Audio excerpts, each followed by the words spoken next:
Good afternoon, everyone, and welcome to the Scale-Up Pitch Challenge Collegiate Edition, sponsored by the MBA Foundation.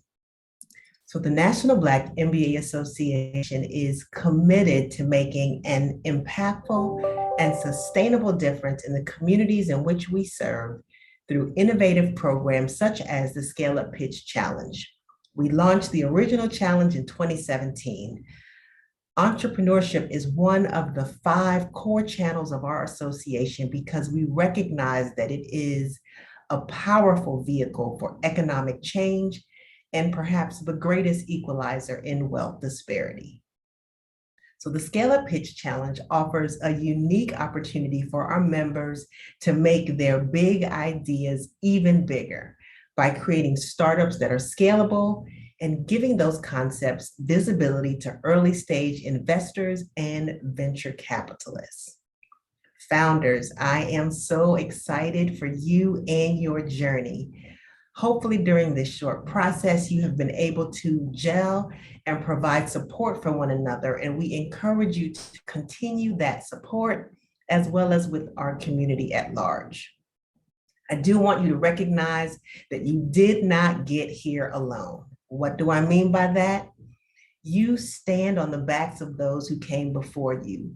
People like Madam C.J. Walker, John Johnson, Sean Combs, Oprah Winfrey, Damon Johnson, Nipsey Hussle, and Dr. Dre. So listen, I want you to give this pitch everything you got. And when you've done that, keep on giving.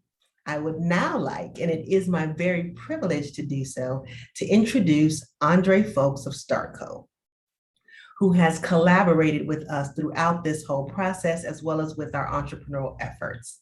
He has been pivotal to helping us scale up. So who is Andre? For the past 10 years, he has been working to grow technology startup ecosystem in Memphis, Tennessee, through a venture development organization he co-founded called Startco.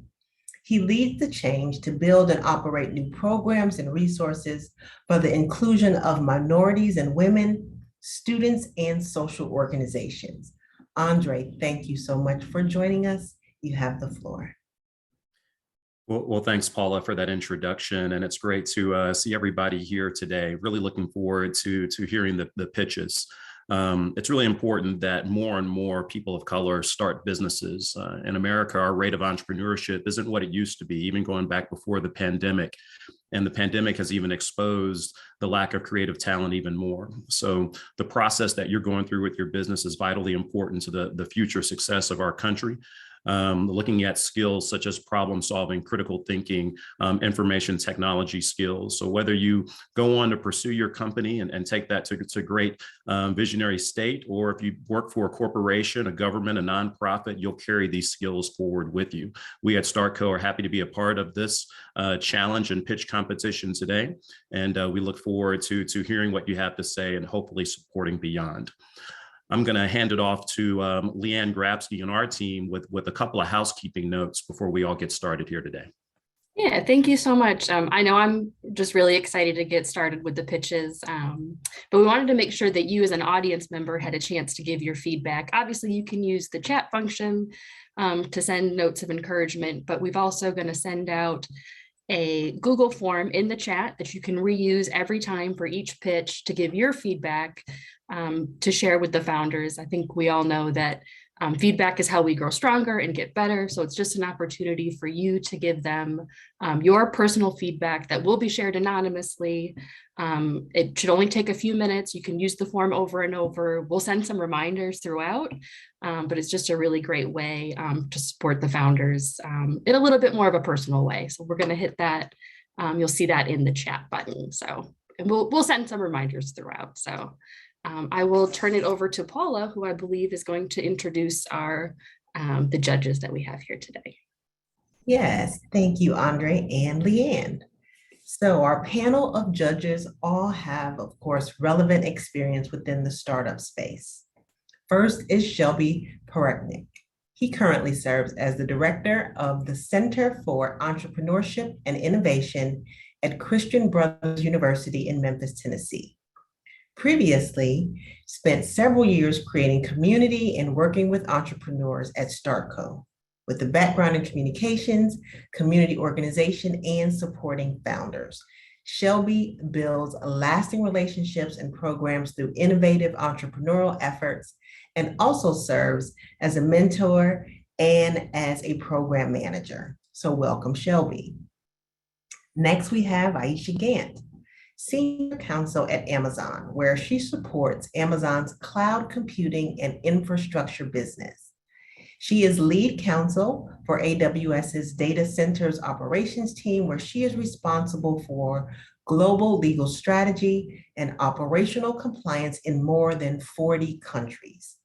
In addition to her active legal practice, she is also an entrepreneur. She co-founded GBC Group, LLC, a private equity fund that makes investing more accessible to socioeconomically diverse investors. And then finally, Shafin Khan, Vice President of External Affairs and Innovation at the University of New Orleans Research Foundation, building programs and facilities to support academic, industry collaborations, and student innovation. Previously worked at Tulane University, as well as helped faculty translate bench research and other innovations into commercialized products.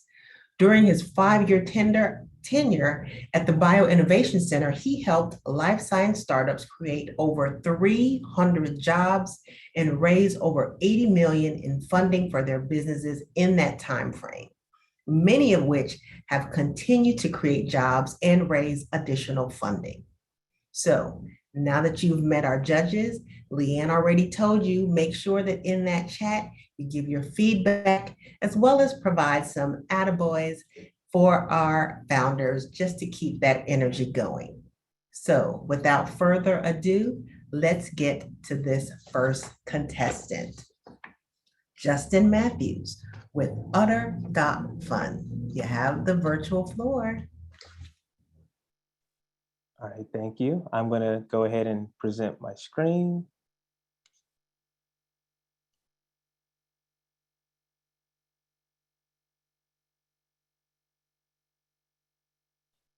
Okay, can you see and hear my screen? Can you see and hear me? Yes. Okay. Well, hi everyone. My name is Justin Matthews, and I'm excited to tell you about Utter Fun Games. So, like many of us, I spend a lot of time on my phone, particularly on social media. And for all the pros that social media has, there are a lot of cons. And one of those cons is loneliness. Even though we are connected to so many people more than ever now, we have feelings of loneliness, and we are subbing those social media connections for real connections. And this problem is huge in the billions, especially in the demo that's most, using social media the most. And as many as 50% of us recently reported us feeling increased levels of loneliness, and that trend doesn't look like it's changing. But is there really a way for us to live in harmony with social media? I think there is, and the solution is Utter. So Utter is a social media trivia party game that takes all those viral moments online and brings them into the real world.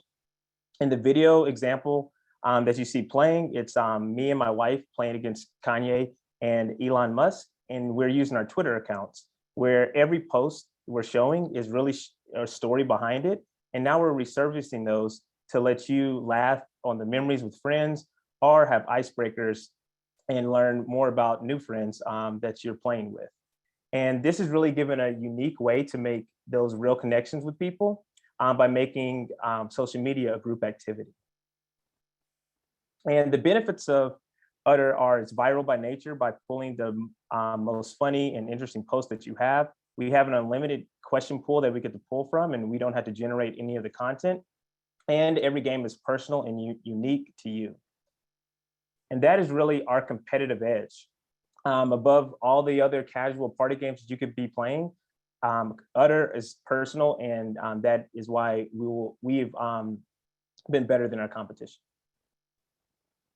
Now, how we plan on getting in front of our target market is through Twitch influencers playing the game, and also through professional sports teams engaging with their fans in a unique way by showing it on the Jumbotron and allowing you to guess different athletes' tweets and posts.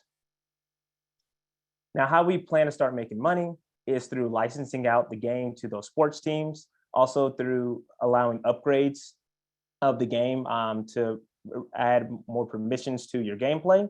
And also, most importantly, is through selling special categories, whether it's an award show or whether it's a new movie release, we can create a new game. And with our servicing our obtainable market, if every one of them were, or 5% of them were to buy a $1 game, we could sell it for, we could make in revenue of $12 million in the first year. And that hockey stick growth will continue on as we get more adoption and more people start playing and having repeat purchases of new categories. Now, our team is very diverse, and we have 20 years plus in the tech space, and also 4 in-progress MBAs, so the business savvy as well to take this to the next level. And ever since our inception in 2020, we've been reaching milestones, whether it's being featured in blogs, being accepted into accelerators, but most importantly, having games played by our customer base. And our final ask is just the 25,000 to increase the games that we're playing and increase development, and as well as any secondary help that you may have. And yes, just thank you for listening, and I hope your next game night will be utter nonsense.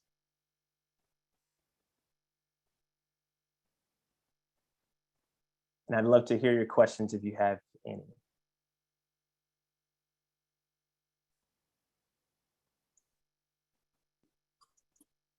I can jump in first. So Justin, great presentation. I'm curious if you could explain a little bit more about kind of the dynamic between your customers. Are the people together in real life playing, or are they in social media connecting with each other? Can you explain that a little bit more?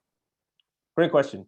So yes, you can play absolutely in person, or you could be remote. So just like how we're on a Zoom screen right now, we would be able to play the game, put in our own personal accounts, and then we'd start the game and we'd be able to play hybrid like we are now, or virtual, I should say, where we're seeing the screen and we're all clicking, we're talking with one another and guessing who said what.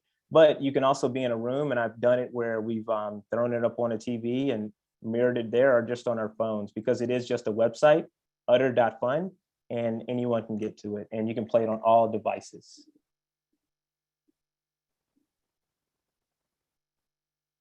Okay, thanks, Justin, for the pitch. Appreciate it. I have a question about your competition. And so I see here that it says Utter is more personal than anything out there, but I would like to know, can you name who your biggest competitor is? Yes, so our biggest competitor is Photo Roulette. And Photo Roulette is an iOS app that takes the photos on your phone that you have saved, and it allows you to play a party game with your friends, and you see the photo and you try and guess who took the picture. It's a very popular app. It's one of the top 10 in the iOS App Store. So that is our biggest competition, because it's also adding that personal touch that is unique to only you, that a Monopoly or a Heads Up that you play with the Ellen DeGeneres game is different, where it's not as personal to you. So photo roulette is definitely our biggest competitor, in my opinion. Okay, thank you. Thanks, Justin. Great presentation. I just want you to hone in a little bit more on your target audience. I see that you've sort of broken down your market, I think, from games to a subset of games, social media party games. So it seems like that's sort of your market. Who are your customers? Right. I feel like customers are that 18 to 40-year-old who is actively using social media. And so that is a wide market, but they're looking for a new game experience. You know, a lot of us have these different game nights that we're a part of, especially now in COVID and needing things to do virtually with one another. So the people that are already used to social media and have, you know, a great repository for us to use are really the ones that we're trying to gear up for and, you know, get in front of so they can have opportunities to play this game and network with new people, or also just, you know, reminisce on the old times with friends. So Justin, what's the next game that you're gonna build? So the next game that we're gonna build is a meme game, actually. So using your own photos and creating memes through it. Because right now, the current version of the game is we take your Twitter accounts and we use an algorithm to pull the most interesting and fun things you're saying. So we all, first, with the money, we would want to improve the logic to make sure we're pulling the correct one.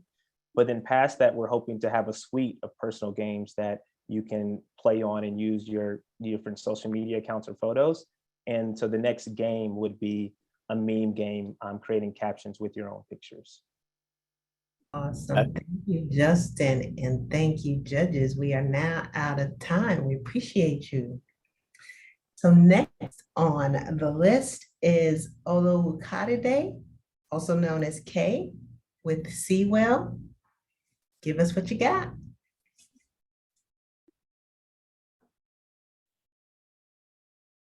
Okay, you there? A national survey done by the HSBS Institutional Review Board at University of Michigan found that 20% of college students experienced depression in 2020. 90% of counseling centers reported increased demand in their services post-pandemic, and 70% of university presidents stated that student mental health was their most pressing issue to date. This shows that universities are interested in increasing mental health offerings to their students. Introducing Quell, a virtual student wellbeing manager that provides customized recommendation on demand. The technology-enabled solution provides guidance for universities and suggests wellness resources for students. Core features like customized wellness content, automated chatbots, and counseling check-ins will be targeted towards students, and the features of recommendations and survey feedback will be for universities' administration to assist them in supporting student wellness. With our platform, universities will have more inclusive wellness resources provided and less administrative burden on university health centers. The major competition to our product includes Willow, UH College, and CALM. We are better because our solution provides better opportunities for counseling centers at universities to monitor students' well-being in our planned chats with student features and recommendations based on DEI. The market is huge and developing. According to the US News Report, there are around 4,000 colleges and universities in the US. The TAM for the mental health industry is at 131 billion, and the SAM of wellness apps is at 31.4 billion. With a conservative share of 1%, we anticipate a sum of $314 million. Our go-to-market strategy includes targeting small to mid-level universities, including undergrad and graduate schools who don't have robust student health centers. We plan on creating awareness on social media for visibility to students. Next is targeted email to campus students. We have a landing page already where students can leave their information and we get back to them for more. Finally, we hope to have talks with institutions on the benefits we provide and discuss how we can better assist them. We plan to target mid-level universities who don't have robust student health centers. We will operate a yearly subscription-based model where schools are the payer. Payment is estimated to be $10 per student, but it can vary depending on the service that we provide to the institution. By the beginning of 2023, we plan to have our products being used at Johns Hopkins University and Morgan State University, who have a combined total number of 36,000. By our pricing model, we anticipate 360,000 at the end of year one. In year two, we hope to be in 2 other universities, and we roughly estimate that to be around $800,000. In year three, hopefully we should be in 10 universities, and with the conservative estimates, we hope to get to the 1 billion mark. Meet our team. Crystal, with 5 years of experience in well-being, she has led workshops for universities including NYU, Johns Hopkins, and Hampton University. Myself, a previous co-founder of a social enterprise, and Katie, a strategic advisor. We learned, oh, thank you.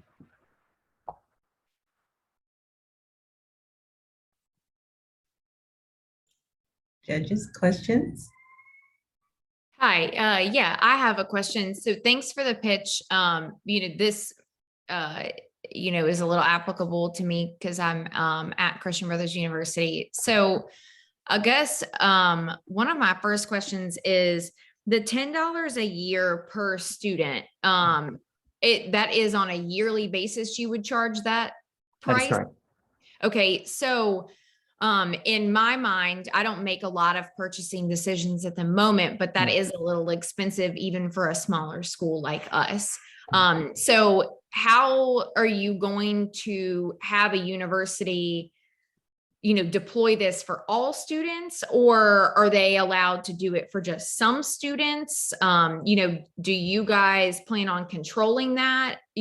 What about that piece? Right. So we believe that the university can will obviously let us know what kind of resources they have. So we're planning to have different tiers. So if universities want this, they can have this, and it could be less price compared to the original price. But looking at our competition, like Samvelo charges $59.49 per year, and they've actually been productive. Calm as well. Calm is priced at $69.99 per person, and that's for people that aren't students. For students, it's $8.99. So we've seen some companies, even WellRight as well, or Headspace, some companies have had that same amount, and I've still been able to get some percent of the share. So we believe that that is the reason why we could actually have a number at that. Okay, great. And I have one more question. So for the DEI algorithm, this is a problem that all universities face. Go ahead and confidently say that. Yeah. How are you getting the recommendations for that algorithm to make? Where are those going to come from? Right. So great question. So we would actually have, so on the students' account, they'll be able to more or less we can find more about them. So their DEI, or what they feel about that. And then from the survey that we get from the students, we reach out to student organizations or organizations that are known for probably their promotion. It could be maybe something like National Black MBA or different channels that cater towards a specific demographic or a specific group. And then from the result that we get from the students, we can use those results that we get from the other parties to help them. So it will be more or less reaching out to other parties, and then they're providing the solution, and then we're the liaison between the students and the DEI companies. Okay, thank you. Thank you.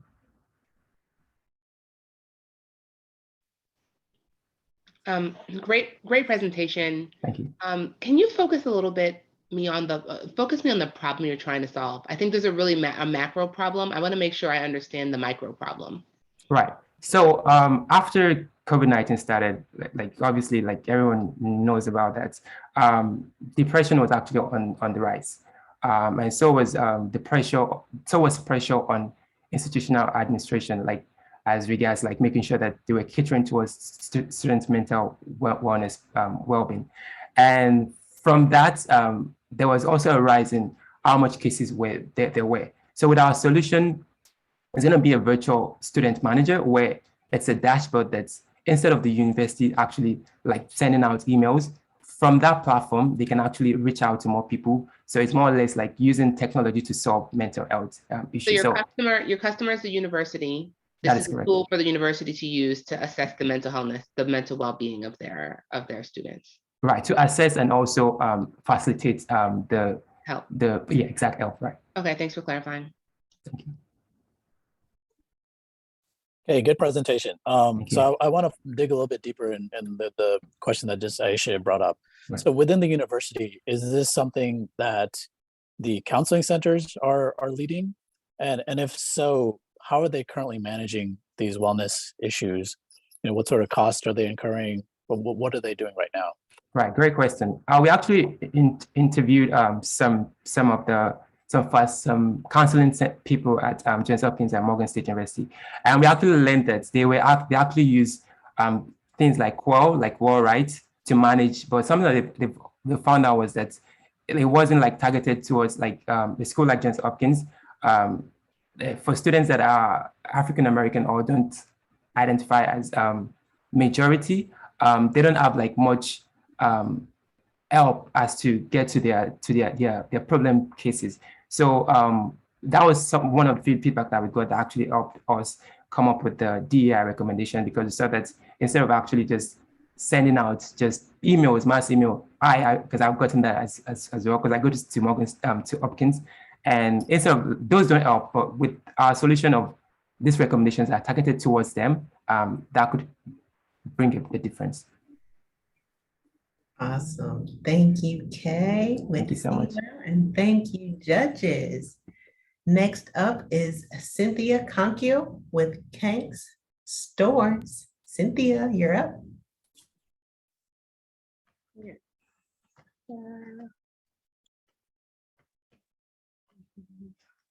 Standard. Can you hear me? Can you see the slides? Yes and yes. Okay, perfect. Hi.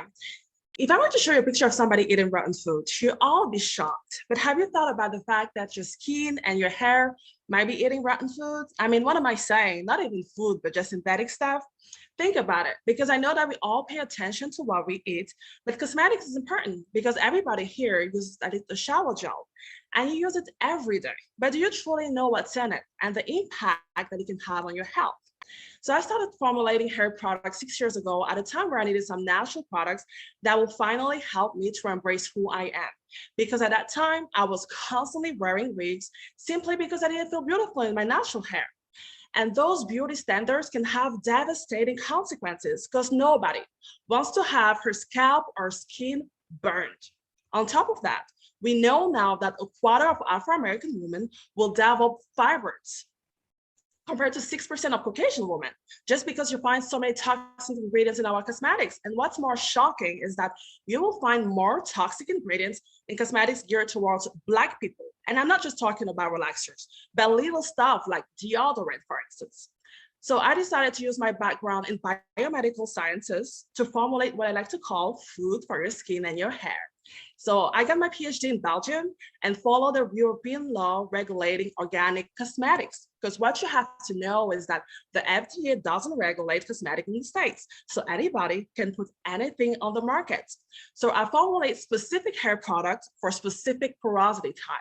Our customers go on the website, they can take a quiz that will help them figure out what their porosity level is so they can get the right product. Of course, there are so many giants who are now offering organic products, but none of them are using fresh and natural ingredients like we do. And none of them are formulating specific hair products for specific porosity type. But I'm sure they will, once they see that there is a Black-owned business who's killing it. Anyway, it's a growing and increasing market, and we're targeting women of 30 years and plus. So 80% of our revenues are generated through farmers market and 20% through online sales and retail store. And right now we are available in 2 organic stores here in Charlottesville and 1 in Richmond. So last year, I was able to launch with 20K, and after a year, I generated 120K of revenue. If I were to win this prize, I'll be able to triple my production rate. And the next goal is to get into organic supermarket. And this time, Wegmans in Charlottesville is interested in working with us. After them, I'm targeting Ulta Beauty and Target, and I'm trying to get into 20 farmers market, and we are projecting revenues of 600K by next year. I'm surrounded by amazing women who help me sell those products to farmers market. Every children should feel beautiful in its natural hair and skin. It is a big deal. Thank you.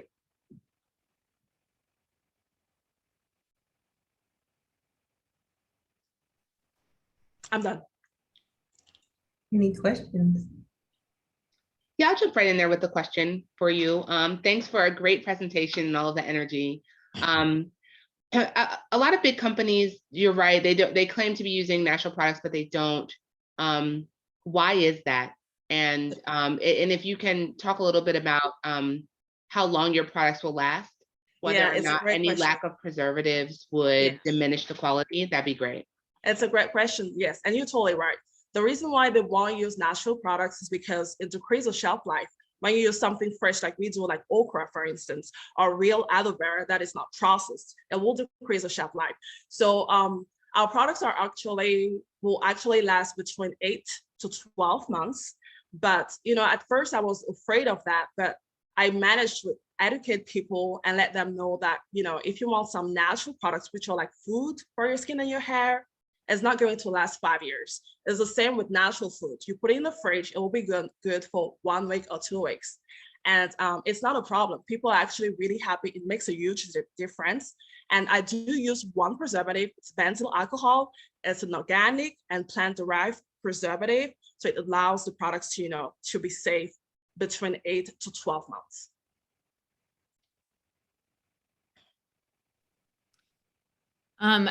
I really liked that question, and it's similar to mine. So building off of that one, a great presentation, by the way. So as you scale and you have some pretty big plans for scaling and plan to target people like Ulta, these big names, how are you going to stay true to your formulation? Thank you. So, and that's why I'm actually targeting specific brands, or markets, because I don't want to work with everybody. Ulta, I already thought about that. What I'm going to send to Ulta will be oils. And one of our bestseller right now, skincare bestseller, is a body oil. It smells really good. So oils can stay on the shelf for a longer period of time. The next company that I'm also targeting is, for instance, Whole Foods.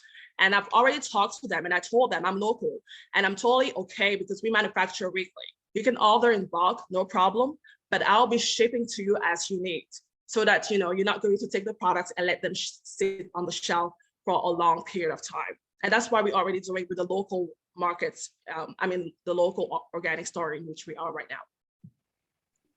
Thank you. Thank you, Cynthia. Great presentation. So 2 questions. What is your pricing and how does that compare with other organic hair products? And number 2, you mentioned porosity being kind of a key component here. As you scale, and you mentioned the website where people do a test to see what porosity level they are. As you scale and people are going in and picking up the product off of a shelf, how do you do that education to those folks without having them have to go to your website? Yeah, so the average price is $20. So the products are not luxurious, but they range. The price is competitive with the other brands who are also providing organic product, not luxurious product. And then regarding question as we're getting into stores. So the good thing with the stores in which I'm right now is that I have been able to allow them to have like a sign, where people know who I am, what the brand is, and we are able to explain what the porosity is. So, and also on the packaging, people can figure out what the porosity is from the packaging as well. But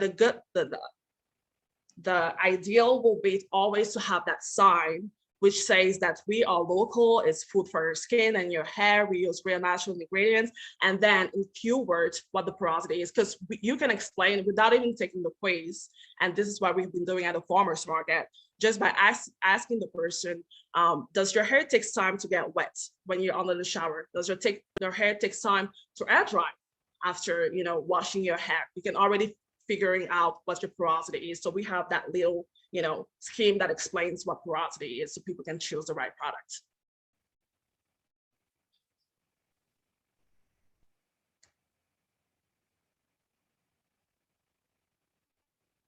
If there's more time, do you anticipate any supply chain issues? No, because I'm actually moving into a warehouse this August, and we're scaling up. And if I were to have like a huge order, I'm working with a CIC here in Charlottesville, which provide funds for small business owners. If I were to have a problem manufacturing, I could reach out to them, but I do not, I don't anticipate any issues right now. I have been able to provide, when people are ordering, providing what they're ordering, but that's also why I really want to have this brand so that, I can be prepared in case I were to, to have something big. Awesome. Thank you, Cynthia. Thank you. So next up, I am pleased to welcome Abdullah Jira with Find App. All right, thank you for the intro. Let me go ahead and share my screen. All right.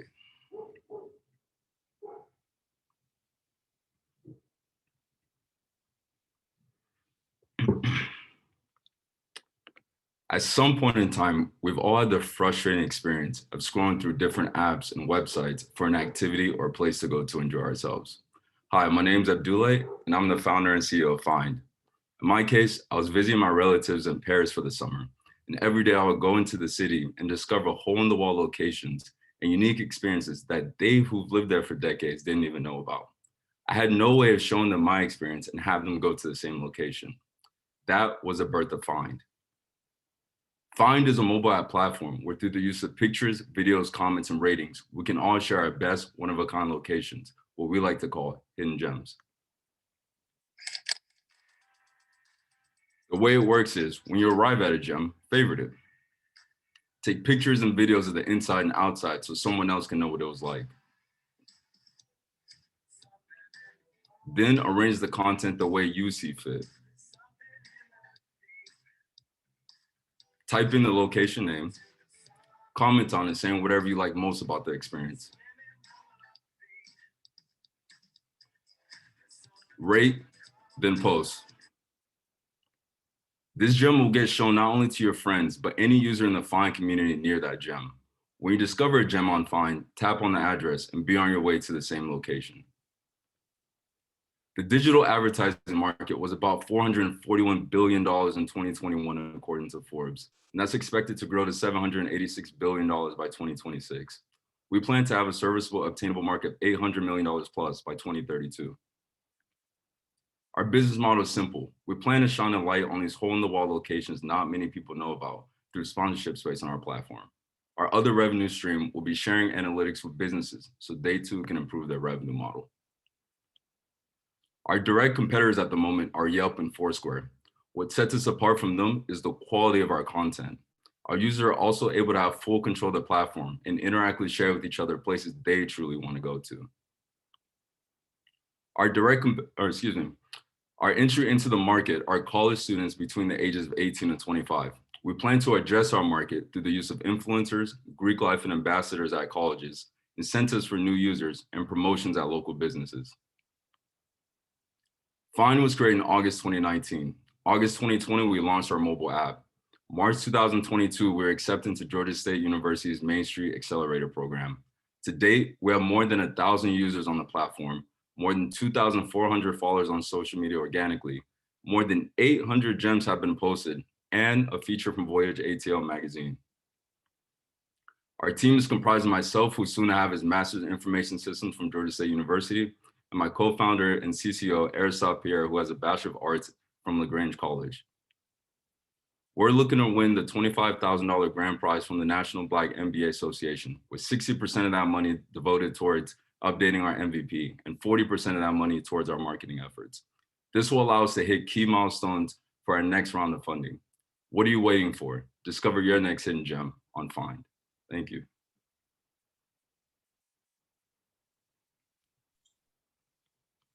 Thank you. Questions from judges? Yeah, Abdullah, great presentation. So I wanted to ask a couple of questions. You talked about Yelp and Foursquare being competitors. Yes. So number one, tell me about how you're going to prevent them, once they see you taking off and things going well, how are you going to prevent them from kind of building a social media aspect into their app?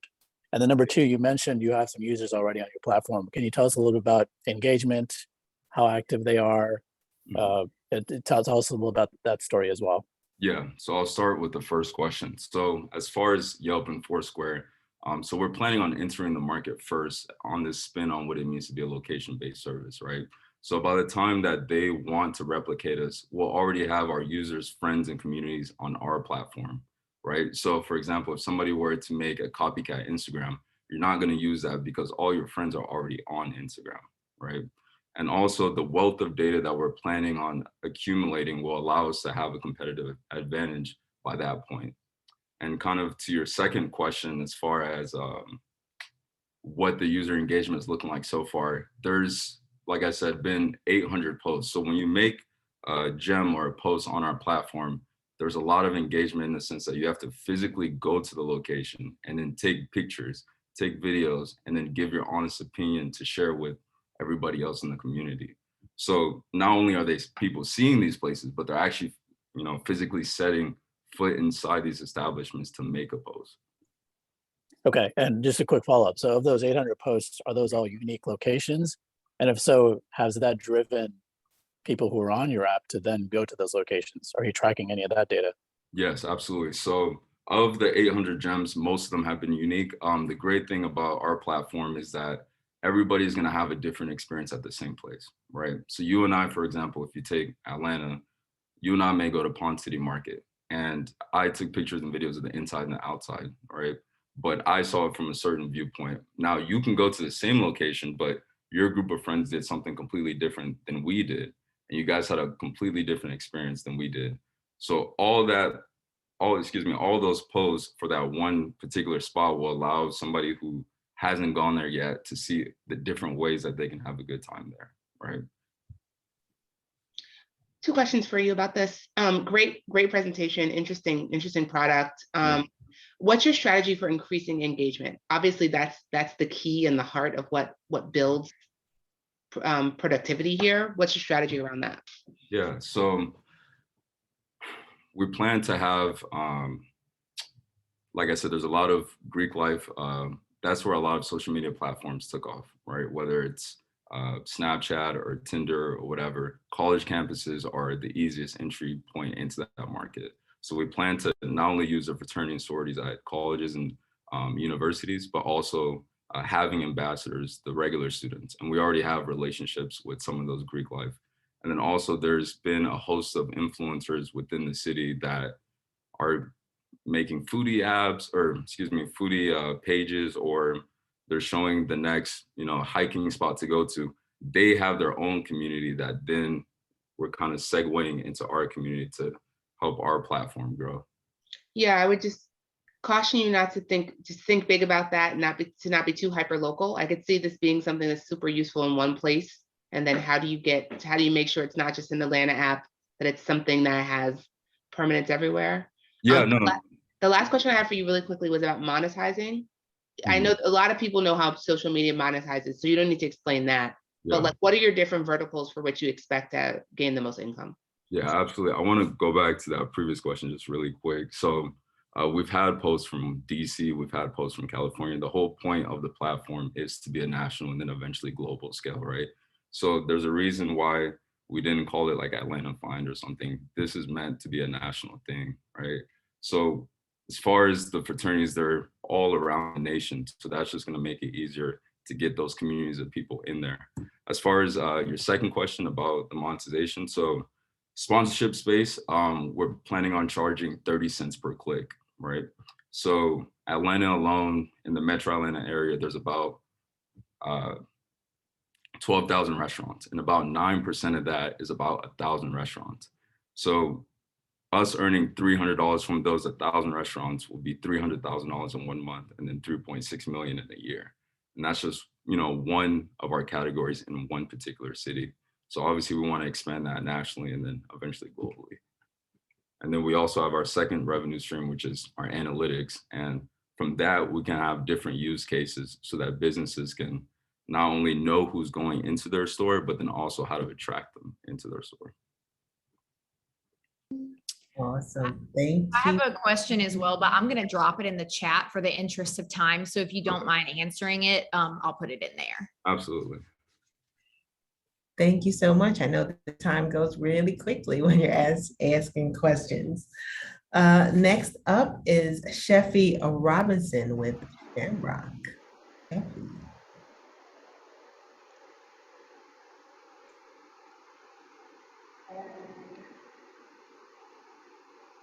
All right, everyone can see the slides. Well, it doesn't look like it's in presentation mode on my side. Oops.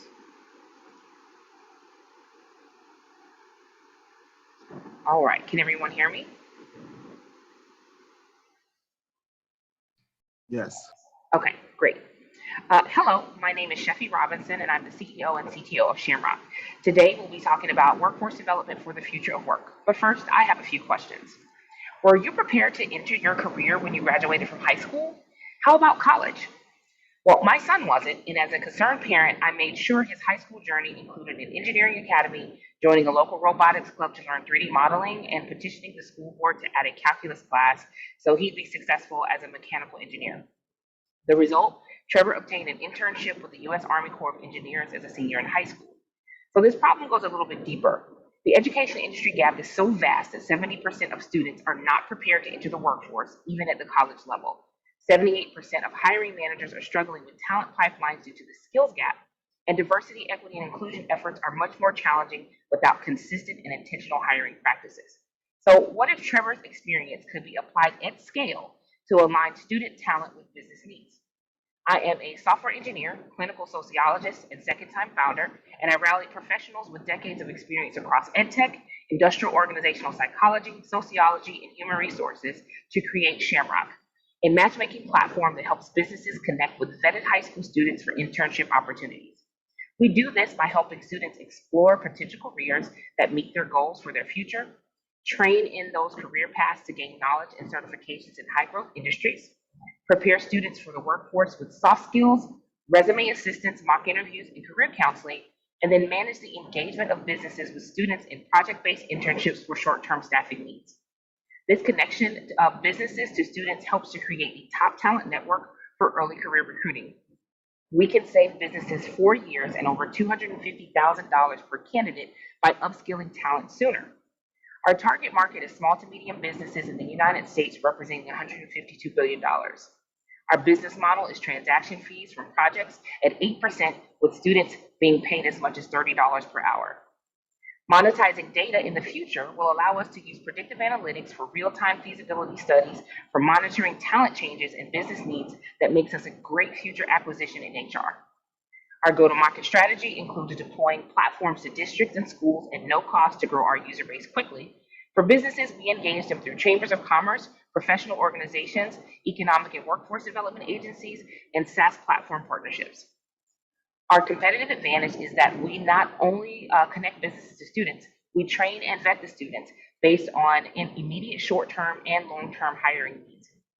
We're currently self-funded in beta with over 1,100 students on the platform and 25 businesses with over $5 million of contract value in our pipeline for pilot clients like the City of St. Petersburg, Augusta Metro Chamber of Commerce, the U.S. Air Force, the U.S. Army, and more in pending pilot partnerships with Intuit, MailChimp, and Google for Education. We are currently raising $500,000 to onboard 100,000 students and reach $1 million in revenue over 18 months as we reach for acquisition in 5 years with over 10x returns. Time. This $25,000 win will help us with our marketing efforts. We're your talent matchmaker. Thank you.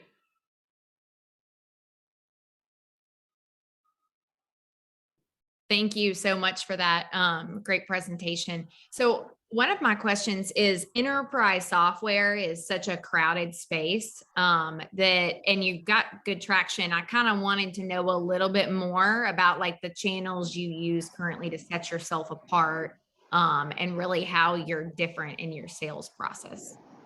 So we aren't enterprise software. We're actually in the SMB market.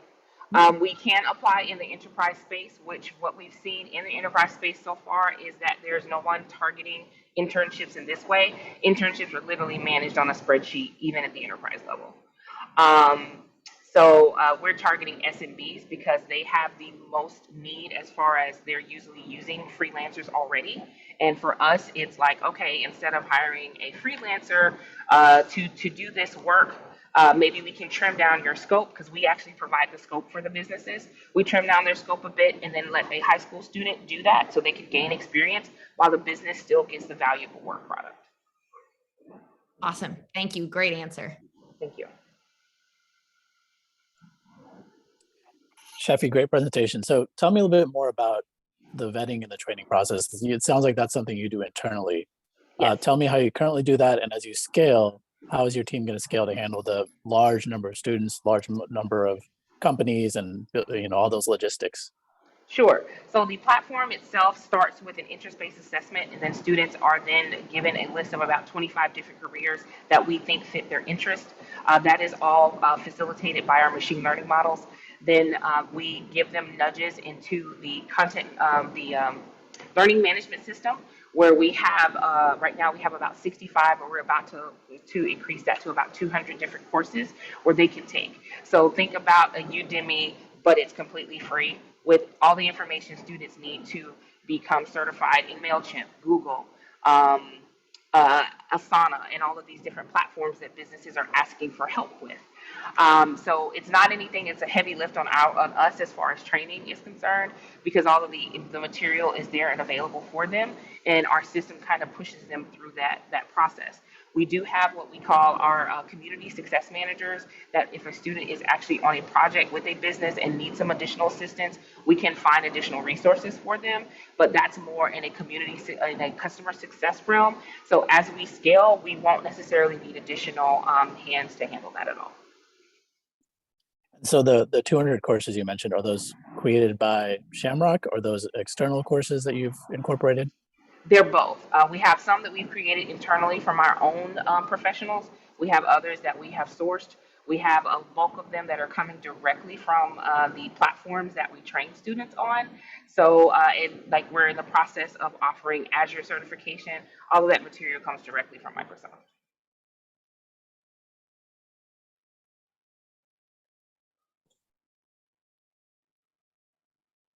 Questions for her?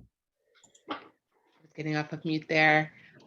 So how do you plan to, and great presentation, by the way. Thank you. How do you plan to get students on the platform, right? If I'm a company, this is more valuable to me if you have thousands and thousands of potential students that I can search from. How do you plan to do that piece? So we are onboarding school districts and schools. The platform is completely no cost to them. It helps to solve some problems with their career and technical education teachers where they're looking for additional content. And right now we have schools that have implemented the platform into actual class instruction, because we do link right into Canvas as well as Google for Education for them, so they can pull course material right from our platform for their students. And with the district not having to cut a check, that has been very easy to get into the door, because that was the challenge at first. We did try to sell to schools in the beginning, but we just could not get the movement there. So once we offered it to them for free, we got a lot more movement there, and businesses are moving as well in response. If I can just clarify, you're saying that you're offering free courses through this platform to students, and students get signed up because of their classroom experience, and then you just take it a step further after that. It's not always the classroom experience. That's just been the largest way we've gone through school districts. Okay. We do have some students that come straight from their parents. Gotcha. Pete, thank you so much for your presentation. And those of you all who are watching, I hope you are keeping that energy up for our next few contestants coming up in the chat. I would like to introduce you now to Anthony Stennis with Willow Technologies. Anthony. How are you guys doing today? Pretty good. How are you? Doing pretty good. Doing pretty good. Give me a quick second. Share my screen.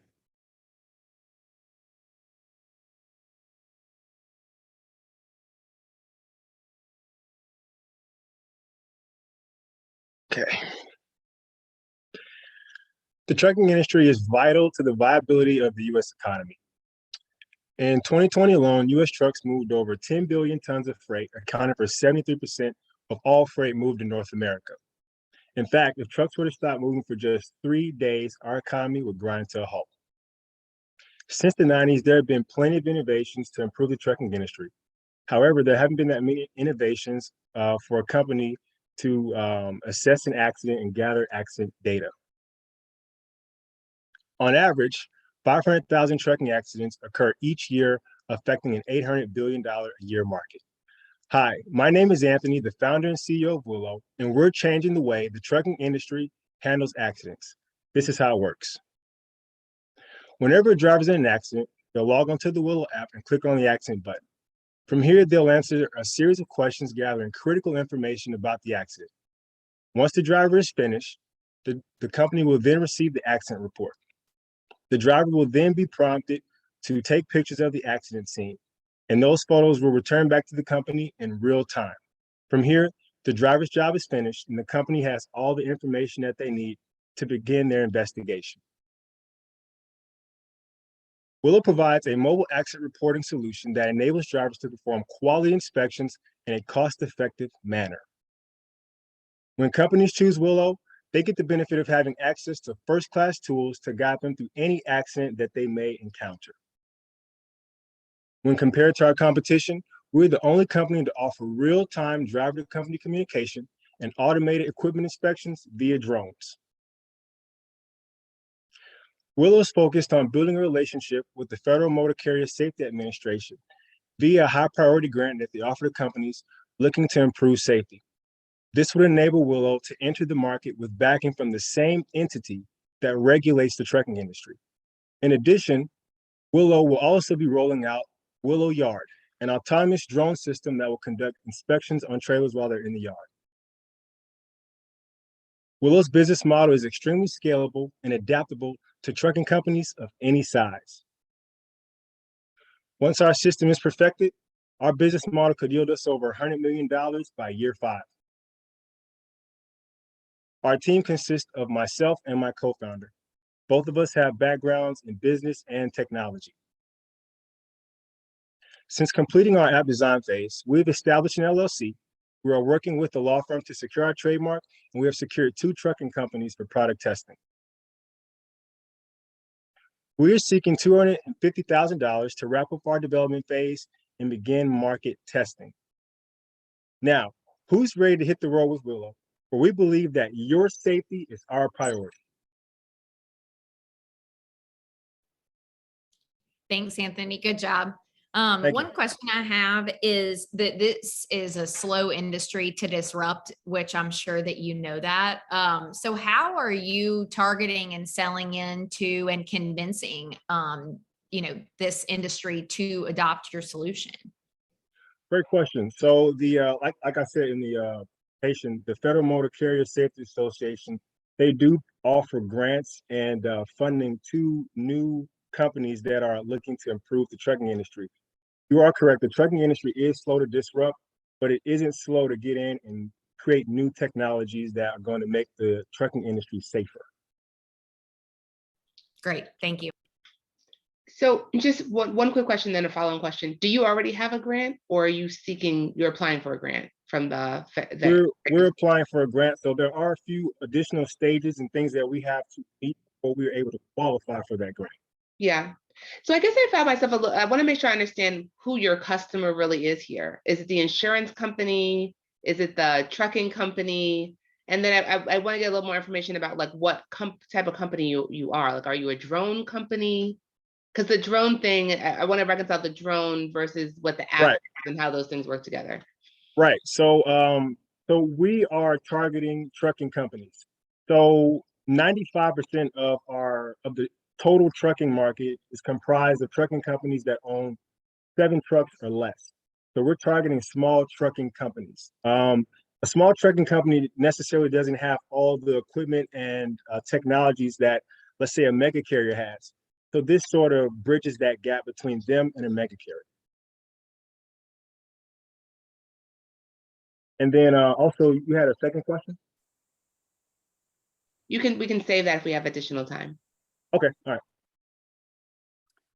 Anthony, good presentation. So I want to follow up a little bit on Aisha's question, which is, I'm trying to understand, if I'm a trucking company and I don't have your app, am I somehow losing money? Am I not getting to claim enough insurance? Like, what is happening that would really make me want to purchase your app and use your solution, particularly from the financial implication side?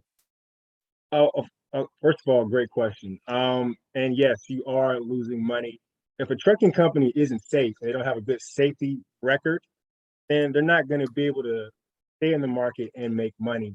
Our app provides trucking companies with the ability to log all of their accidents, to navigate those accident scenes in the right manner without, admitting fault or, dealing with situations that they don't need to be dealing with.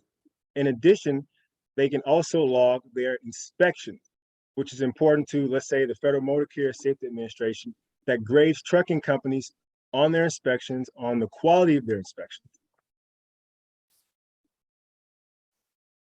And so to be clear, based on those inspections, based on those reports, they may not get certain customers, or so customers review these safety records before they select certain trucking companies? Yes, yes.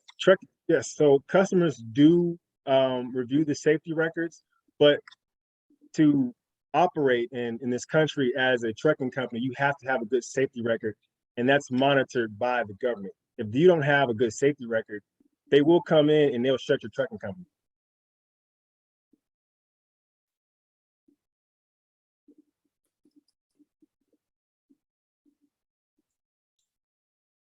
Awesome. Thank you, Anthony and Willow. Next up is Dennis Crosby with the Paperwork Store. Dennis. Thank you so much. Let me pull up my slides.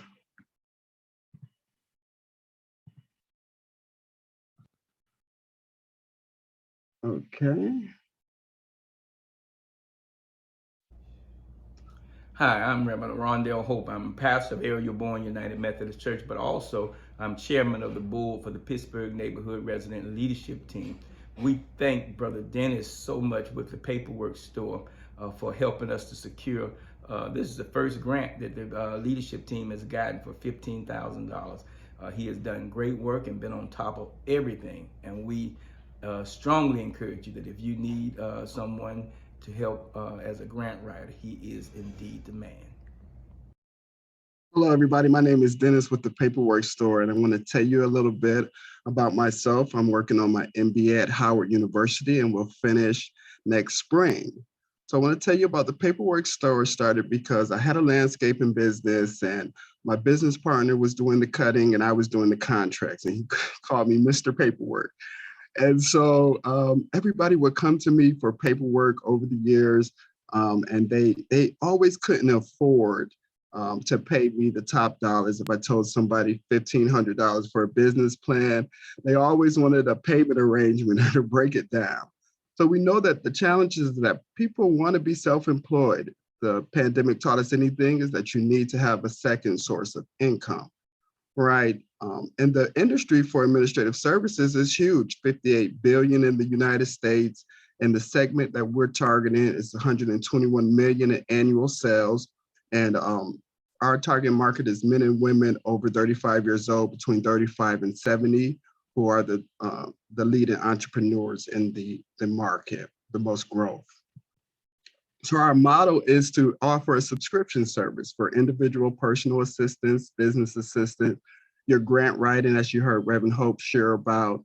And we do this virtually using remote services and cloud-based computing software. We also have a podcast and a blog that we host to give out free information for our users who cannot afford to subscribe. We still want to engage the community and offer them services. Here's an outline of some of the things that we offer, some of the plans and content that you get for your subscription. If you're just here for personal assistance, we also offer this is just a small bucket of some of them. The comprehensive list, of course, I can email you. I have no problem giving you that information, but for the sake of time, since I took 30 seconds with my commercial, my competition is Upwork and Fiverr, but we also subscription-based. Our blog techniques are designed to give you free content, to build a community, and we build relationships. So that's the difference between us. We actually hold your hand from the beginning. Here are our numbers. Of course, we have details of how we can bring that $380,000, how it returns to net profit around 80,000. I'm going to wrap up because I know I've hit my time.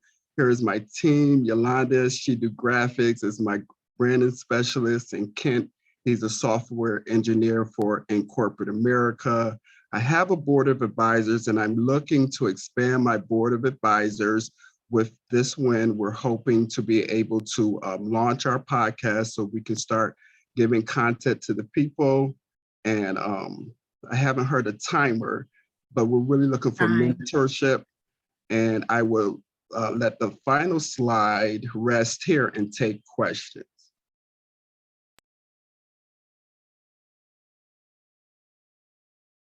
Hello.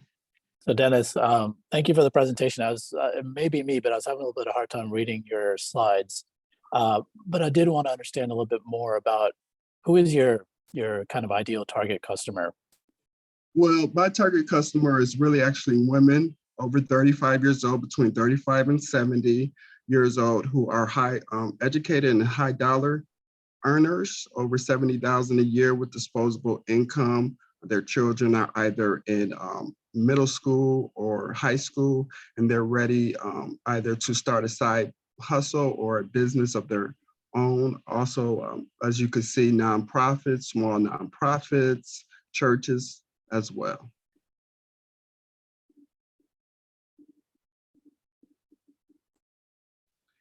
All right, Dennis, thanks for the presentation. Just one question for you, and it's about scale. How do you plan to scale your company? If you got, double the users you had today or triple the users you have right now, how would you handle that scale? Well, that's the big question, because I cannot replicate Dennis, right? So I would need to use artificial intelligence, and I didn't go into it because my IT guys aren't here to back me up with the specifics. But I really want to use artificial intelligence and the virtual reality to actually do most of my consultations and to train staff on how to, economically do consultations, find out exactly what the needs are for the client and produce the results in a timely manner. So I'm going to need to hire staff. I'm going to need to invest a lot of money. If you take the time, if I can email you the documents, most of my revenue stream will be divided between the subscription model plus my grant writing, 5% on what I can earn from grant writing, and content monetization from my blog, where we really want to engage the community and talk about how people, yes, you're passionate about landscaping or sports or cooking, but you don't want to do the paperwork. And so I want to talk to people about that and make them more comfortable. Does that make sense? Thank you. Thanks for the presentation. So, it was a little difficult to read the slides as you were going through them. So I didn't quite see what your plans were for the 25K if you were to win it, but I thought it said something about the podcast. Okay, there we are. So why do you believe that using the 25K towards this would be the best thing for your business? Well, to build the I thought first that I should probably invest in artificial intelligence and the virtual reality, the metaverse, right? But my advisor said I'll probably need to spend $1 million over a course of 4 to 5 years to build it out to where I really wanted to be at. So I thought building a consumer base, building a following, giving people value by just giving them free information, engaging the community, letting people know about the paperwork store is really a marketing investment. Does that make sense? Yeah, thank you for that. I'm sorry I sped through the slides too fast for you guys to read. Is there any more questions? If there's time, I was curious a little bit about the reason why you use a subscription model versus some sort of work for hire type model. Can you explain that a little bit? Well, because it's just from experience. It's just from building this business experience wise. the people, they were hesitant when I said for a business plan, $1,500. But even Rev and Hope, I had to break down my payment over time. So it just became easier and more attractive to customers for me to say a subscription-based model. Also, I was inspired by Bambi, which is a new HR service that's out there for $99 a month. And so that's why I went with the subscription, because nobody else is doing it yet. Wonderful. Thank you so much, Dennis. Okay. Thank you for your time. Oh, Okay. was there another question? No, we are moving on. We appreciate Okay. you. Thank you. So next up is Tashana Wilson. Tashana, you have the floor.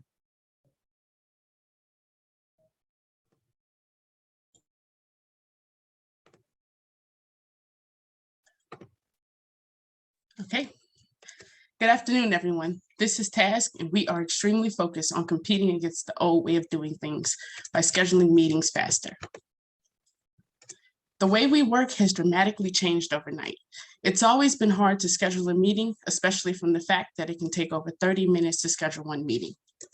Now, even getting time with your own team is just as challenging as meeting with someone from a different time zone or another company. It's time for a new and enjoyable approach. It's time for Task. Task helps people instantly schedule meetings without ever having to look at a calendar. The need for Task is necessary, especially since COVID meetings are up by 2,000%. So for Task, we are in a win-win situation where there is still a huge market opportunity, a first mover advantage with fully automating the scheduling process and having low-cost technology. Task is a SaaS product that allows recommendations to drive what time individuals can meet by automatically booking the meeting for the scheduler and assisting the scheduler with booking the meeting in one click. The time is right and the opportunity is huge. In 2026, the online scheduling software market size will reach over $5.2 billion. With our initial target audience being 100 million US knowledge workers, we believe that in 5 years, we can take 10% market shares, which could equal over $150 million in sales. We charge $0 to $25 per month for our premium scheduling features. We are building a 10x better and faster meeting experience directly into your workflow, where you don't have to mess around with a bunch of tools just to schedule one meeting. This is why we have over 2,000 people on our waiting list from companies like Cisco, JP Morgan, DocuSign, and multiple SMEs. Like you, they are all tired of the endless back and forth emails and playing calendar tag. Task has over 200 beta testers, and in 8 months, we have received over $5,000 in grants from Gucci, Cumans, Friends and Family, and we are working on partnerships with both Cisco and Courier Media. So you're probably asking, well, who are you and how can you lead Task to success? I am Tashana Wilson, a second-year master's student in computer science at Virginia Tech and the founder of Task. I am most notably known for being named the Black female Mark Zuckerberg and a tech genius by Black Enterprise Magazine. I've also worked at Google, NASA JPL, and IBM as a software engineer. Furthermore, Task has received a lot of development assistance from freelance engineers and marketers and has committed mentors who are directors from Fortune 500 companies. Task is asking for $25,000 to strengthen our strategy moving forward, to capitalize on being the fastest way to schedule meetings by bringing in great people, building a superior product, and dominating market shares. If you are ready to optimize your schedule and provide more time for family, hobbies, and the things in life that matter most, we invite you to join us at Task in our mission to compete against the old ways of doing things by scheduling meetings faster. Thank you. Awesome. Thank you so much. Great presentation. So this is really interesting to me. I'm a huge user of Calendly, big fan of Calendly. And I know it's not a failing of you. It's just the fact that these presentations are so short. It's hard for me to understand really truly how you are different than Calendly. So can you explain to me a little bit like how you wouldn't have to send a scheduling link? Yeah, just a little bit more, I guess, of like a verbal demo of how this works. Okay, yes. So we use a technology called predictive scheduling. So let's say you're a part of Task and I'm a part of Task and I would like to meet with you. I would type in your email and I can type in the duration, etc. Click the button, schedule a meeting, and it will take both of our calendars and both of our availabilities and find the best times for us to meet based off of both of our preferences. Now, let's say you're not a person who's a user of Task. I can still put your email in and book a meeting with you, but it'll be an extra step where you would either have to click the times using radio buttons that will be sent through an email of your best times, or you can take a screenshot of your calendar and Task will be able to parse the available times and schedule the meeting automatically. Okay, great. Thank you.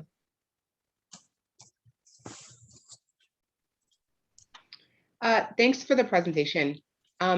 What do you see as your biggest challenge, your next step? Like, how do you take this to the next level?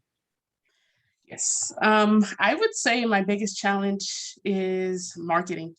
I come from a purely technical background, so understand how to market to those knowledge users and then be able to bring on individuals from SMEs would be my biggest challenge.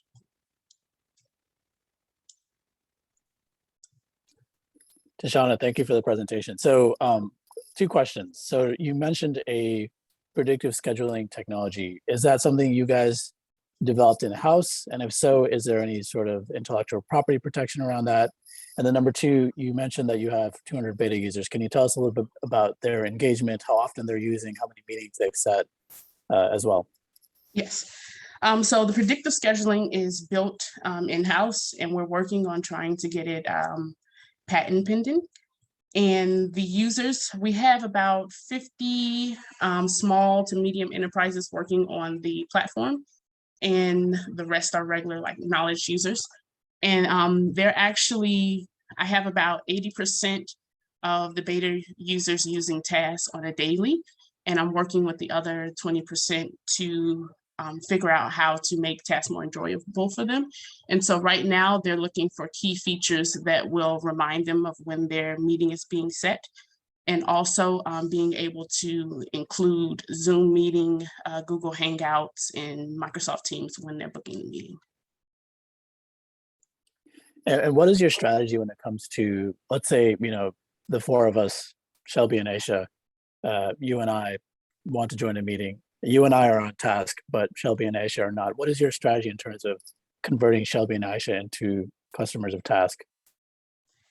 Let's see. So what I would do there, so I'm still making the platform where it still works either automatically, booking the meeting automatically for users who are not a part of Task, or they can go through the extra steps.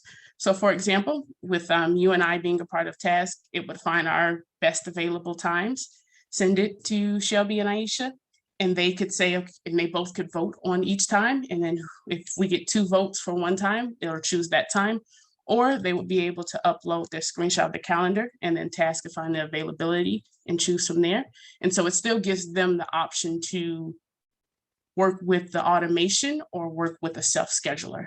And so then that way, if they wanted pure automation where they don't have to take a screenshot of their calendar, then they could join Task and we can go from there. If I could ask another question on top of that, is there any plans to create any automation or APIs with other calendars, such that, if I have a Google Calendar, it'll read mine, or maybe even an enterprise calendar, which I don't know how you get past the security, but any plans to expand that? Yes. So that's actually how we will connect to get your availability. We will connect to either your Microsoft Calendar or your Google Calendar, and we're also going to connect to Calendly. For example, let's say you are with Calendly, I know Shelby is, and I would like to meet with her. She could send me her scheduling link. I can put the scheduling link in Task, and you can still find the best time and book the meeting through Calendly first, and then it'll still show up on my calendar. Awesome. Thank you so much, Task and Tashana. So I cannot believe we are already at our final contestant. I'd love to introduce you to Melody Dawson with BIPOC Life Publishing. Melody. Thank you.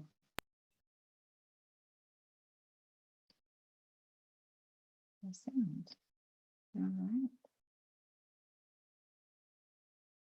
Well, hi, everyone. I'm Melody Dawson, founder and CEO of BIPOC Life Publishing. We write and publish inspiring and vividly illustrated D&I stories, that use ancient African history to support the development of healthy self-esteem.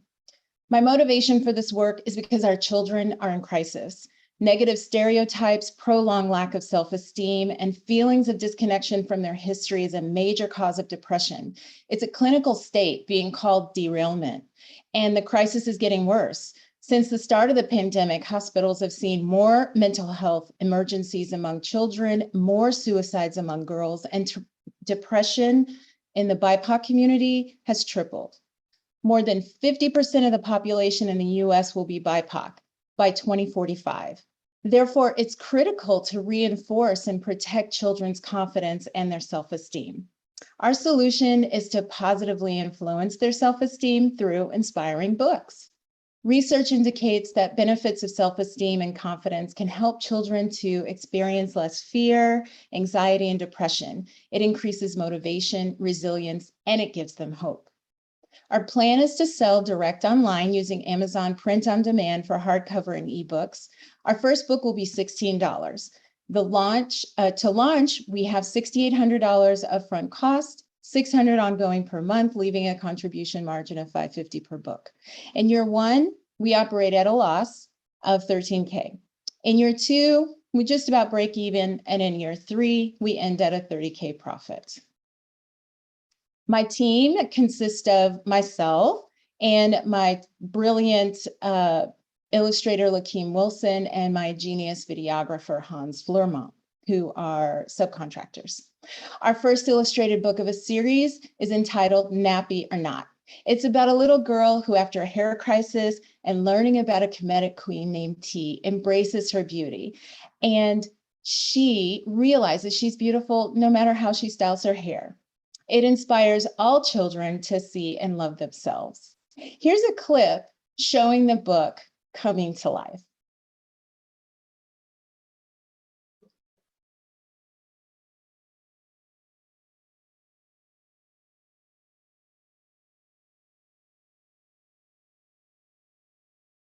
And you practice it 100,000 times, and at showtime, it doesn't play. So let's see if we can end it. We can get it at the end. BIPOC life is 22 years in the making, from the research to the world travel to writing to now the formal company launch and the book release plan. We're asking for $25K to finalize production and boost marketing so we can help children, not just in the US, but all over the world. And while our books may not change the world, our aim is to inspire the child that does. Thank you for this opportunity to introduce my company, BIPOC Life Publishing, HOTEP, and I'll open it up for questions.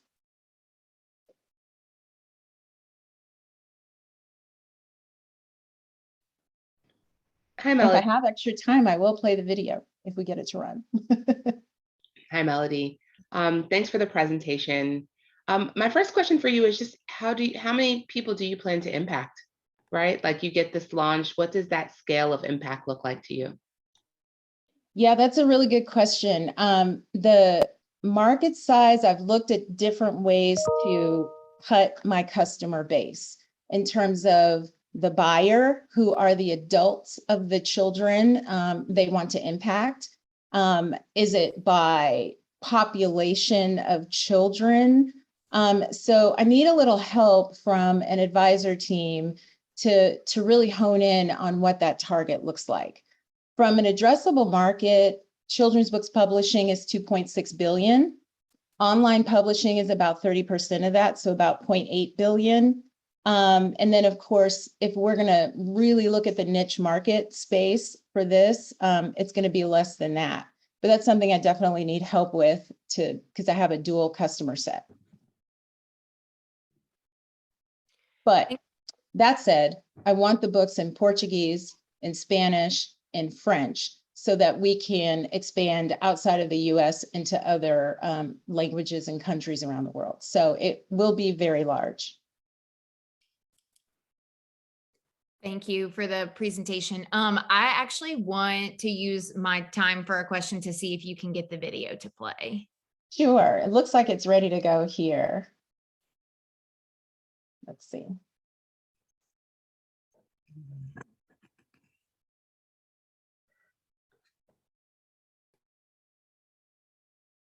And thank you for that. I really appreciate it. If the It's a link is cool on, video. if the link is on YouTube, you can also maybe just drop the link in the chat and maybe we can Yeah, that's a good idea. Yeah, that would be great. So Melody, can you tell me a little bit about your competition? Yes, my competition. So there are 6 large players in the publishing industry, and they're considered to be the big 6. They own 60% of the market share. And so they will be, formidable players. There are 90,000 independent publishers, and 10,000 of them come online every single year. So it's a very crowded market space, and margins are typically very low. From a content perspective, we do have competitors that are talking about comedic history, but there's not really any that I can find that are sort of looking at the convergence between history, self-esteem, and identity development, and children's books. So it's a very unique blend based on my history and my experience in research. And so I think we have a market based on the focus groups that I've done over the years, the schools that I've spoken to with mixed audiences of all different backgrounds and ethnicities. So, we've gotten about a mailing list of about 300 people who are like, over the years, hey, whenever you get this out, I want it. So it's been met with very, very positive responses. Awesome. And I Thank put the video in chat. so people can take a look at it when they have the Yeah. opportunity. Awesome. Well, thank Yes. you so much, Melody. Thank you. And I am so sad the video didn't play, but when you see it, you're gonna love it. And I want to, at this point, thank all of the contestants. I know I would not want to be in the judge's shoes having to make the decision on who will win this money, as I've seen some stiff competition, but somebody has to make the tough decisions, and that is why they are here. So judges, please mute your audio and video and then connect to the conference line to deliberate. You will have 10 minutes. For those of you, the rest of you, we are now taking a 10-minute intermission, and we will be back shortly.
Okay, we are bringing people back. So hopefully you had a restful break. Making the final adjustments and will be announcing soon. Has this not been amazing? Wherever you are, please put your hands together, maybe even put a little excitement or something in the chat just to let these founders know what an incredible job they have done this afternoon. Hey, and the crowd goes wild.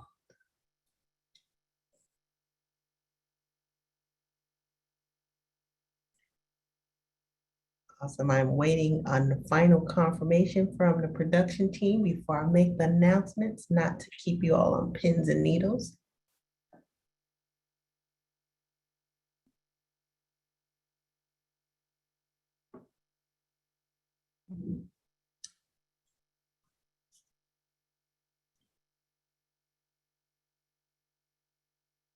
While we are waiting, though, I will take this opportunity to tell you all about our upcoming conference and career fair in case you haven't known about it yet. We will be here in Atlanta for our annual conference and career fair. So this is the largest diversity recruiting event in the land. We have over 200 companies that are seeking Black talent. We also have professional development sessions.